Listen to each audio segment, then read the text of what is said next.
तो आज हम पता करते हैं 80-20 प्रिंसिपल क्या है और इसके क्या फ़ायदे हैं और नुकसान हैं। तो 80-20 रूल कहता है बेसिकली कि 80% ऑफ आपका जितना भी काम है वो मायने नहीं रखता है और सिर्फ 20% मायने रखता है। वो कैसे क्या है? Define the result you actually care about. You just don't have to write like I will win today or in anything. You have to write the specific गोल।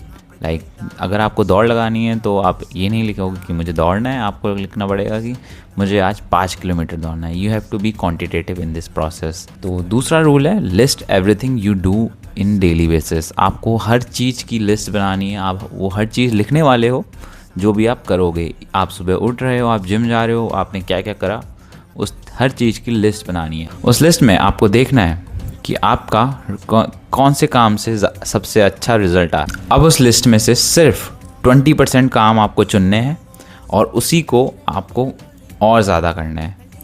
अब आपको क्या करना है? Double the work you actually do. जो आपका 20% आपने काम select किए हैं उसको डबल कर दो, उसमें डबल एफिशिएंसी से काम करो, डबल मेहनत लगा दो।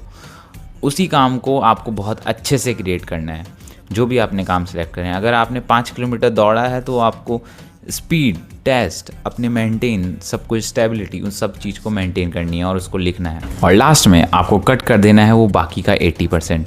आपने 20% ऑफ टास्क को अपना चुन लिया है, अब उसको आप अपना बेस्ट दे रहे हो और जो बाकी के 80% काम है वो आपको रिड्यूस कर देना है, अपनी लिस्ट से हटा देने हैं और उसको नहीं करना है। और फिर उसके बाद आपको रीइवैल्यूएट करना है। उसके बाद आप रीइवैल्यूएट करोगे अपनी स्ट्रेटेजी को, क्योंकि स्ट्रेटेजी हमेशा वीक, हफ्ते या फिर महीने के साथ चेंज हो सकती है।